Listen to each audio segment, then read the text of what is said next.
দেখো এই মুহূর্তে দাঁড়িয়ে আছি চিংড়িঘাটার সামনে। চিংড়িঘাটা এমন একটা রুট যেখান থেকে মোটামুটি সব জায়গাতেই যাওয়া যায়। আর এই চিংড়িঘাটা নিয়েই বড় সিদ্ধান্ত জানালো কলকাতা হাইকোর্টের প্রধান বিচারপতি সুজয় পাল।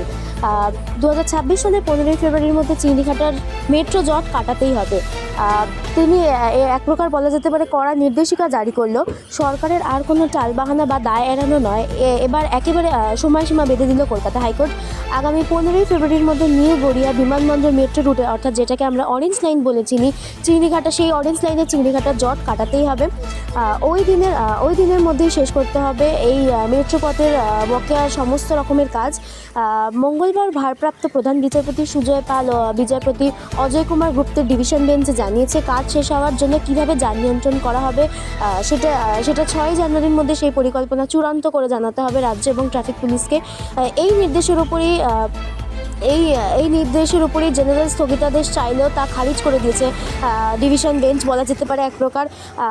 রাজ্যের তরফে ওই দিনে গত মঙ্গলবারই রাজ্যের তরফে এমনটা জানানো হয় যে আগামী 20 ফেব্রুয়ারির আগে চিংড়িঘাটা এলাকার মতো যান নিয়ন্ত্রণ করা কোনো প্রকারভাবেই সম্ভব না, কারণ ইতিমধ্যে শীতকালীন উৎসবের মরশুম শুরু হয়ে গেছে।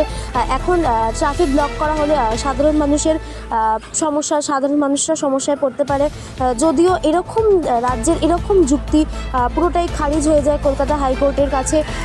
ভারপ্রাপ্ত প্রধান বিচারপতি পর্যবেক্ষণ করেন এবং তিনি বলেন যে এখন বিভিন্ন উৎসবের সময় ভারতবর্ষ মানেই হচ্ছে একটা উৎসবের দেশ। একটা উৎসব শেষ হলে আরেকটি উৎসব শুরু হয়ে যায়। সুতরাং মেট্রোর সঙ্গে বৃহত্তর অংশের জনগণের স্বার্থ এখানে জড়িয়ে রয়েছে। তারপরেও রাজ্যের এরকম মনোভাবে কখনোই তারা সন্তুষ্ট নয়। বারবার বলার পরেও এরকম কোনো কাজ হয়নি। তাই আমরা রাজ্য এবং ট্রাফিক পুলিশকে সিদ্ধান্ত নেওয়ার এক প্রকার নির্দেশ জারি করেছে কলকাতা হাইকোর্ট। চিংড়িঘাটা এলাকাটি মাত্র 366 মিটার অংশ।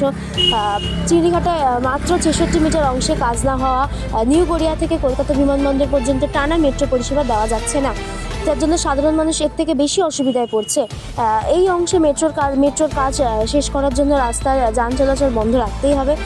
ইতিমধ্যে একাধিকবার চিংড়িঘাটার মেট্রোর কাজ নিয়ে কেন্দ্রীয় নির্মাণকারী সংস্থা RVL সহ সংশ্লিষ্ট সব পক্ষেরই প্রতিনিধিকে নির্দেশ সদর্থক বৈঠক করে সিদ্ধান্তে আসতে বলেছিল কলকাতা হাইকোর্ট।